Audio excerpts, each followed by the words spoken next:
ओम शांति। आज 3 अप्रैल 2025 बाबा के महावाक्य है, मीठे बच्चे, तुम्हारा यह नया झाड़ बहुत मीठा है। इस मीठे झाड़ को ही कीड़े लगते हैं। कीड़ों को समाप्त करने की दवाई है मनमना भव। प्रश्न है, पास विद ऑनर होने वाले स्टूडेंट की निशानी क्या होगी? उत्तर है, वह सिर्फ एक सब्जेक्ट में नहीं लेकिन सभी सब्जेक्ट पर पूरा ध्यान देंगे। स्थूल सर्विस की भी सब्जेक्ट अच्छी है, बहुतों को सुख मिलता है, इससे भी मार्क्स जमा होती है, लेकिन साथ साथ ज्ञान भी चाहिए तो चलन भी चाहिए। दावी गुणों पर पूरा अटेंशन हो, ज्ञान योग पूरा हो, तब पास विद ऑनर हो सकेंगे। गीत है, न वह हमसे जुदा होंगे, न वो हमसे जुदा होंगे, न वो हमसे जुदा होंगे, न उल्फत दिल से हर दिल से निकलेगी, न उल्फत दिल से निकलेगी। लगी है बात जो दिल में बड़ी मुश्किल से निकलेगी, बड़ी मुश्किल से निकलेगी। ओम शांति। बच्चों ने क्या सुना? बच्चों की किससे दिल लगी हुई है? गाइड से। गाइड क्या क्या दिखलाते हैं? स्वर्ग में जाने का गेट दिखलाते हैं। बच्चों को नाम भी दिया है गेटवे टू हेवन। स्वर्ग का फाटक कब खुलता है? अभी तो हेल है ना। हेवन का फाटक कौन खोलते हैं और कब, यह तुम बच्चे ही जानते हो। तुमको सदैव खुशी रहती है हेवन में जाने लिए रास्ता तुम जानते हो। मेले प्रदर्शनी द्वारा तुम यह दिखलाते हो कि मनुष्य स्वर्ग के द्वार कैसे जा सकते हैं। चित्र तो तुमने बहुत बनाए हैं। बाबा पूछते हैं, इन सब चित्रों में कौन सा ऐसा चित्र है जिससे हम किसको भी समझा सकें कि यह है स्वर्ग में जाने का गेट। गोले यानी सृष्टि चक्र के चित्र में स्वर्ग जाने का गेट सिद्ध होता है। यही राइट है। ऊपर में उस तरफ है नर्क का गेट, उस तरफ है स्वर्ग का गेट। बिल्कुल क्लियर है। यहाँ से सब आत्माएं भागती हैं शांति धाम, फिर आती हैं स्वर्ग में। यह गेट है। सारे चक्र को भी गेट नहीं कहेंगे।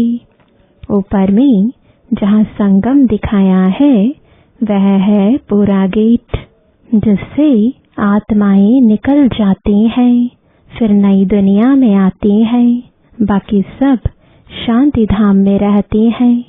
कांटा दिखाया है, यह नर्क है, वह स्वर्ग है। सबसे अच्छा फर्स्ट क्लास समझाने का यह चित्र है। बिल्कुल क्लियर है। गेटवे टू हेवन, यह बुद्धि से समझने की बात है ना। अनेक धर्मों का विनाश और एक धर्म की स्थापना हो रही है। तुम जानते हो हम सुख धाम में जाएंगे, बाकी सब शांति धाम में चले जाएंगे। गेट तो बड़ा क्लियर है। यह गोला ही मुख्य चित्र है। इसमें नर्क का द्वार, स्वर्ग का द्वार बिल्कुल क्लियर है। स्वर्ग के द्वार में जो कल्प पहले गए थे वही जाएंगे, बाकी सब शांति द्वार चले जाएंगे। नर्क का द्वार बंद हो, शांति और सुख का द्वार खुलता है। सबसे फर्स्ट क्लास चित्र यह है। बाबा हमेशा कहते हैं त्रिमूर्ति, 2 गोले और यह चक्र फर्स्ट क्लास चित्र है। जो भी कोई आए उनको पहले इस चित्र पर दिखाओ। स्वर्ग में जाने का यह गेट है, यह नर्क, यह स्वर्ग। नर्क का अभिविनाश होता है, मुक्ति का गेट खुलता है। इस समय हम स्वर्ग में जाएंगे, बाकी सब शांति धाम में जाएंगे। कितना सहज है। स्वर्ग द्वार सभी तो नहीं जाएंगे, वहां तो इन देवी देवताओं का ही राज्य था। तुम्हारी बुद्धि में है स्वर्ग द्वार चलने के लिए, अभी हम लायक बने हैं। जितना लिखेंगे पढ़ेंगे होंगे नवाब, रुलेंगे तिलेंगे तो होंगे खराब। सबसे अच्छा चित्र यह गोले का है, बुद्धि से समझ सकते हैं। एक बार चित्र देखा फिर बुद्धि से काम लिया जाता है। तुम बच्चों को सारा दिन यह ख्यालात चलने चाहिए कि कौन सा चित्र मुख्य हो, जिस पर हम अच्छी रीति समझा सकते हैं। गेटवे टू हेवन, यह अंग्रेजी अक्षर बहुत अच्छा है। अभी तो अनेक भाषाएं हो गई हैं। हिंदी अक्षर हिंदुस्तान से निकला है।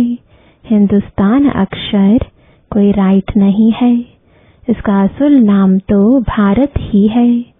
भारत खंड कहते हैं। यह तो गलियों आदि के नाम बदले जाते हैं। खंड का नाम थोड़े ही बदला जाता है। महाभारत अक्षर है ना, सब में भारत ही याद आता है। गाते भी हैं भारत हमारा देश है। हिंदू धर्म कहने से भाषा भी हिंदी कर दी है। यह है अनराइटियस। सतयुग में था सच ही सच, सच पहनना, सच खाना, सच बोलना। यहाँ सब झूठ हो गया है। तो यह गेटवे टू हेवन अक्षर बहुत अच्छा है। चलो हम आपको स्वर्ग जाने का गेट बताएं। कितनी भाषाएं हो गई हैं। बाप तुम बच्चों को सदगति की श्रेष्ठ मत देते हैं। बाप की मत के लिए गायन है, उनकी गत मत न्यारी। तुम बच्चों को कितनी सहज मत देते हैं। भगवान की श्रीमत पर ही तुमको चलना है। डॉक्टर की मत पर डॉक्टर बनेंगे, भगवान की मत पर भगवान भगवती बनना होता है भी भगवानुवाच। इसलिए बाबा ने कहा था पहले तो यह सिद्ध करो भगवान किसको कहा जाता है। स्वर्ग के मालिक जरूर भगवान भगवती ही ठहरे। ब्रह्म में तो कुछ है नहीं। स्वर्ग भी यहाँ, नर्क भी यहाँ होता है। स्वर्ग नर्क दोनों बिल्कुल न्यारे हैं। मनुष्यों की बुद्धि बिल्कुल तमो प्रधान हो गई है, कुछ भी समझते नहीं है। सतयुग को लाखों वर्ष दे दिया है। कलयुग के लिए कहते हैं 40,000 वर्ष पड़े हैं। बिल्कुल ही घोर अंधियारे में है। अभी तुम बच्चे जानते हो बाप हमको हेवन ले जाने के लिए ऐसा गुणवान बनाते हैं। मुख्य फुरना ही यह रखना है कि हम सतु प्रधान कैसे बने। बाप ने बताया है माँ में कम याद करो। चलते फिरते काम करते बुद्धि में यह याद रहे। आशिक माशूक भी कर्म तो करते हैं ना, भक्ति में भी कर्म तो करते हैं ना। बुद्धि में उनकी याद रहती है। याद करने के लिए माला फेरते हैं। बाप भी घड़ी घड़ी कहते हैं मुझे बाप को याद करो। सर्वव्यापी कह देते तो फिर याद किसको करेंगे। बाप समझाते हैं तुम कितने नास्तिक बन गए हो, बाप को ही नहीं जानते हो। कहते भी हो ओ गॉड फादर, परंतु वह है कौन यह जरा भी पता नहीं है। आत्मा कहती है ओ गॉड फादर, परंतु आत्मा क्या है? आत्मा अलग है। उनको कहते हैं परम आत्मा, अर्थात सुप्रीम, ऊंच ते ऊंच सुप्रीम सोल, परम आत्मा। एक भी मनुष्य नहीं जिसको अपनी आत्मा का ज्ञान हो। मैं आत्मा हूँ, यह शरीर है। दो चीज तो है ना, यह शरीर 5 तत्वों का बना हुआ है। आत्मा तो अविनाशी एक बिंदी है। वह क्या चीज से बनेगी? इतनी छोटी बिंदी है। साधु संत आदि कोई को पता नहीं।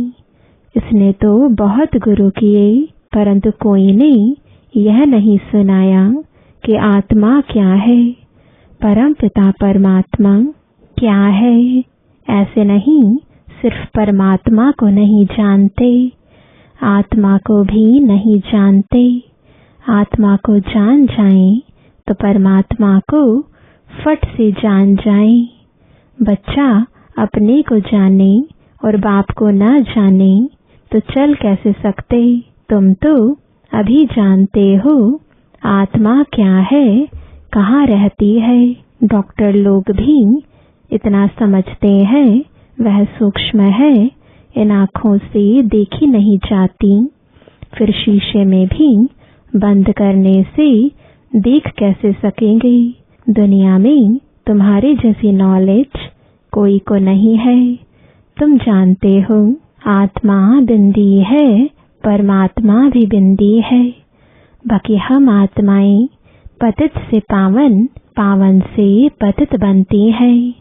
वहाँ तो पतित आत्मा नहीं रहती है, वहाँ से सब पावन आते हैं, फिर पतित बनते हैं, फिर बाप आकर पावन बनाते हैं। यह बहुत ही सहज से सहज बात है। तुम जानते हो हमारी आत्मा 84 का चक्र लगाए अब तमु प्रधान बन गई है। हम ही 84 जन्म लेते हैं, एक की बात नहीं है। बाप कहते हैं मैं समझाता इनको हूँ, सुनते तुम हो। मैंने इनमें प्रवेश किया है, इनको सुनाता हूँ, तुम सुन लेते हो। यह है रथ।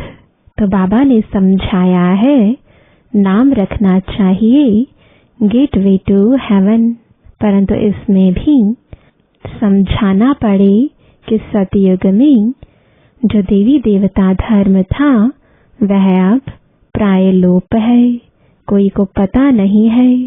कृष्ण भी पहले सतु प्रधान थे, फिर पुनर्जन्म लेते लेते तमु प्रधान बनते हैं।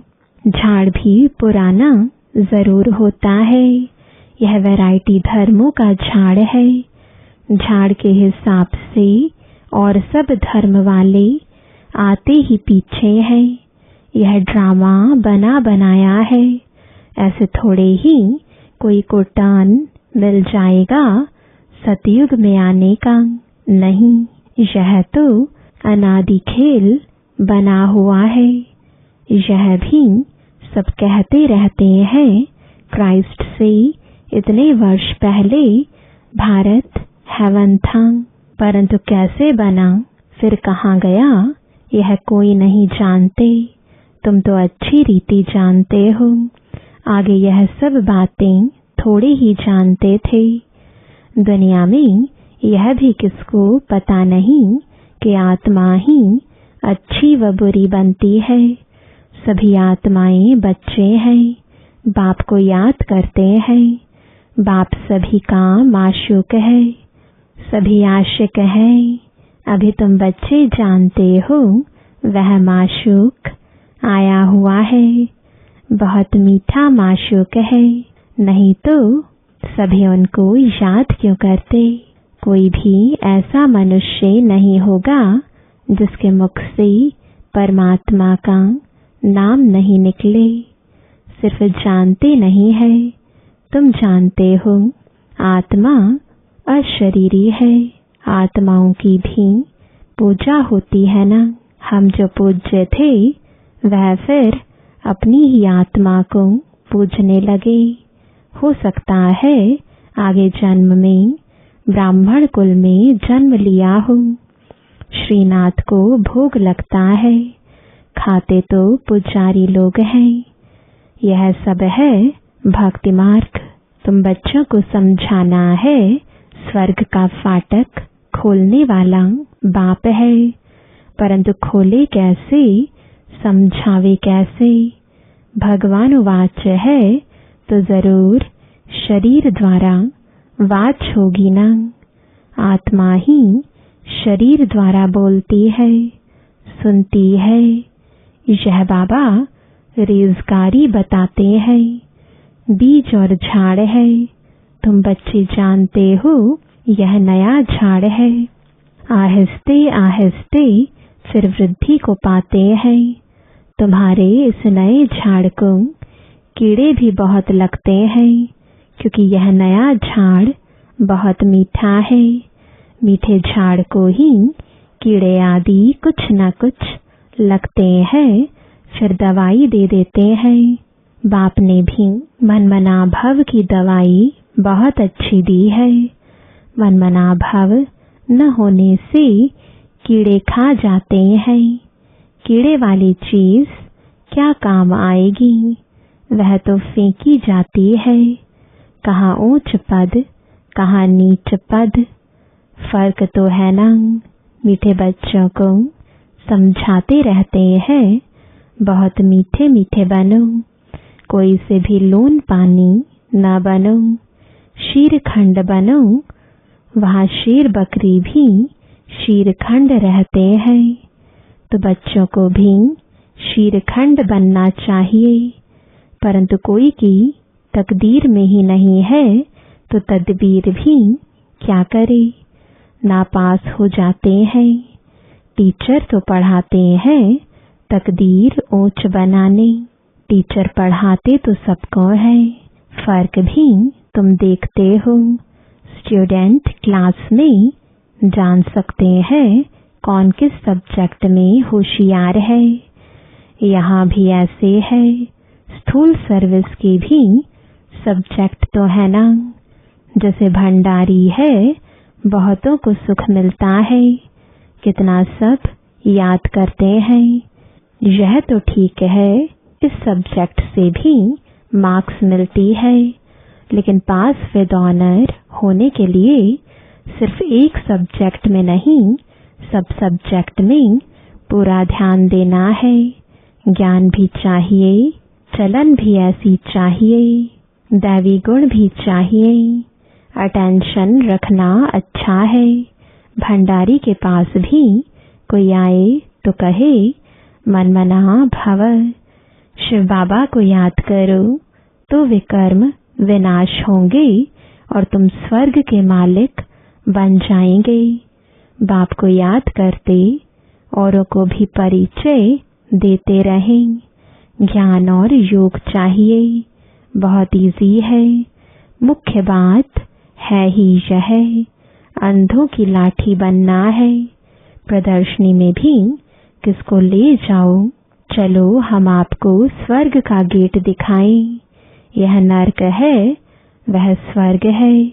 बाप कहते हैं मुझे याद करो, पवित्र बनो तो तुम पवित्र दुनिया के मालिक बन जाएंगे।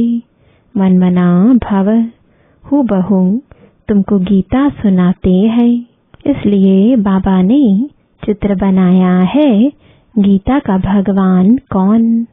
स्वर्ग का गेट कौन खोलते हैं? खोलता है शिव बाबा। श्री कृष्ण उस गेट से पार करता है। मुख्य चित्र है ही दो, बाकी तो रेजगारी है। बच्चों को बहुत मीठा बनना है, प्यार से बात करनी है, मनसा वाचा कर्मणा सबको सुख देना है। देखो भंडारी सबको खुश करती है तो उनके लिए सौगात भी ले आते हैं। यह भी सब्जेक्ट है ना। सौगात आकर देते हैं, वह कहती है हम तुमसे क्यों लूं। फिर तुम्हारी याद रहेगी। शिव बाबा के भंडारे से मिलेगा तो हमको शिव बाबा की याद रहेगी। अच्छा, मीठे मीठे सिकिलदे बच्चों प्रति माता पिता बाप दादा का याद प्यार और गुड मॉर्निंग। रूहानी बाप की रूहानी बच्चों को नमस्ते। रूहानी बच्चों की रूहानी बाप दादा को गुड मॉर्निंग और नमस्ते। धारणा के लिए मुख्य सार है, पहला, अपनी उच्च तकदीर बनाने के लिए आपस में बहुत बहुत शीरखंड मीठा होकर रहना है। कभी लून पानी नहीं होना है। सभी सब्जेक्ट पर पूरा अटेंशन देना है। दूसरा, सदगति के लिए बाप की जो श्रेष्ठ मत मिली है उस पर चलना है और सबको श्रेष्ठ मत ही सुनानी है। स्वर्ग में जाने का रास्ता दिखाना है। वरदान है, हर आत्मा को हिम्मत उल्लास दिलाने वाले रहम दिल विश्व कल्याणकारी भव। कभी भी ब्राह्मण परिवार में किसी कमजोर आत्मा को तुम कमजोर हो ऐसे नहीं कहना। आप रहम दिल विश्व कल्याणकारी बच्चों के मुख से सदैव हर आत्मा के प्रति शुभ बोल निकलने चाहिए। दिल शिकस्त बनाने वाले नहीं। चाहे कोई कितना भी कमजोर हो, उसे इशारा या शिक्षा भी देनी हो तो पहले समर्थ बनाकर फिर शिक्षा दो। पहले धरनी पर हिम्मत और उत्साह का हल चलाओ, फिर बीज डालो तो सहज हर बीज का फल निकलेगा। इससे विश्व कल्याण की सेवा तीव्र हो जाएगी। स्लोगन है, बाप की दुआएं लेते हुए सदा भरपूरता का अनुभव करो।